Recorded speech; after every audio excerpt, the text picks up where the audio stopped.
ನನಗೆ ಅವರೇ ರಾಘವೇಂದ್ರ ಸ್ವಾಮಿಗಳು ಸರ್, ನಿಜವಾಗ್ಲೂ ಹೇಳಬೇಕು ಅಂದರೆ. ಟ್ರೀಟ್ಮೆಂಟು ಆಗಲಿ ಪ್ರತಿಯೊಂದು ತುಂಬ ಚೆನ್ನಾಗಿದೆ ಎನ್ ಯು ಆಸ್ಪತ್ರೆಯಲ್ಲಿ. ಇಲ್ಲಿ ನನ್ನ ಹೆಸರು ಹನುಮಂತರಾವ್, ನಮ್ಮ ಮಿಸಸ್ ಮಂಜುಳಾ ಎಚ್ ರಾವ್. ನಮ್ಮ ಮನೆ ಹತ್ರ ಒಂದು ಆಸ್ಪತ್ರೆ ತೋರಿಸಿದ್ವಿ. ಅಲ್ಲಿ ಅವ್ರು ಒಂದು ಕಿಡ್ನಿ ಪ್ರಾಬ್ಲಮ್ ಆಗಿದೆ ಅಂತ ತಕ್ಷಣ ಇಲ್ಲಿ ರೆಫರ್ ಮಾಡಿ ಇಲ್ಲಿ ಬಂದ್ವಿ.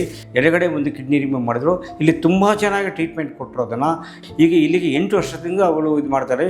ಎನ್ ಯು ಆಸ್ಪತ್ರೆ ಟೀಮ್ ತುಂಬ ಚೆನ್ನಾಗಿ ನೋಡ್ಕೊತಾ ಇದ್ದಾರೆ. ಇಲ್ಲಿ ಬಂದ ಮೇಲೆ ಅವಳು, ಯಾಕೆಂತ ಬೇರೆ ಆಸ್ಪತ್ರೆ ಏನಂತ ಹೇಳಿದ್ರೆ ಅವಳು ಉಳಿಯೋದಿಲ್ಲ ಅಂತ, ಬಟ್ ಇಲ್ಲಿ ಬಂದ ಮೇಲೆ ತುಂಬ ಇಲ್ಲಿ ತನಕ ಕೂಡ ಟ್ರೀಟ್ಮೆಂಟು ಆಗಲಿ ಪ್ರತಿಯೊಂದು ತುಂಬ ಚೆನ್ನಾಗಿದೆ ಎನ್ ಯು ಆಸ್ಪತ್ರೆಯಲ್ಲಿ. ಇಲ್ಲಿ ಈಗ ಅವಳಿಗೆ ಏನಾಗಿದೆ ಅಂತಂದರೆ, ಲಾಸ್ಟ್ ವೀಕ್ ಏನಾಯಿತು ಅಂತಂದರೆ, ಮನೆಯಲ್ಲಿ ಸ್ನಾನ ಮಾಡಬೇಕಾದ್ರೆ ಬಿದ್ದುಬಿಟ್ಟು ರೈಟ್ ಸೈಡ್ ಫ್ರ್ಯಾಕ್ಚರ್ ಆಗಿದೆ ಅವಳಿಗೆ. ಶುಕ್ರವಾರ ಅವಳಿಗೆ ಸರ್ಜರಿ ಮಾಡಿದ್ದಾರೆ.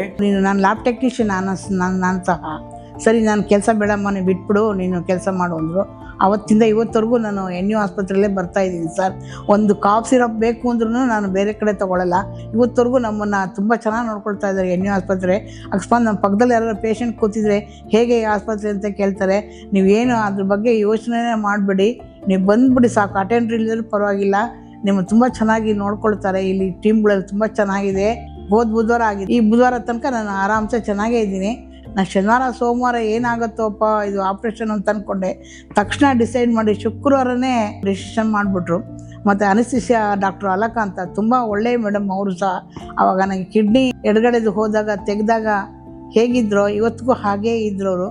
ಅದೇ ಟೀಮ್ಗಳೇ ಎಲ್ಲ ವರ್ಕ್ ಮಾಡಿ ನನ್ನನ್ನು ಸಜೆಸ್ಟ್ ಮಾಡಿ ನಾನು ಸಕ್ಸಸ್ಫುಲ್ ಮಾಡಿ ತುಂಬ ಹೋಪ್ಫುಲ್ ಇದೆ ಸರ್. ಆ ರೀಪ್ಲೇಸ್ಮೆಂಟ್ದು ಫೋಟೋ ಸಹ ತೆಗೆದು ಕಳಿಸಿದ್ದಾರೆ. ನಾನು 16 ವರ್ಷದಿಂದ ಸರ್ ದಯವಿಟ್ಟು ಹೇಳ್ತೀನಿ, ಈ ಆಸ್ಪತ್ರೆಗೆ ಒಂದು ಕೈ ಮುಗಿತೀನಿ ಸರ್ ಗಣೇಶನ. ದಯವಿಟ್ಟು ನಾನು ನಿಜ ಹೇಳ್ತಾ ಇದ್ದೀನಿ ಹೊರತು, ದಯವಿಟ್ಟು ಮಂಗಳವಾರ ಶುಕ್ರವಾರ ನಾನು ಇದುವರೆಗೂ ಯಾವ ದೇವಸ್ಥಾನಕ್ಕೂ ಹೋಗಿಲ್ಲ.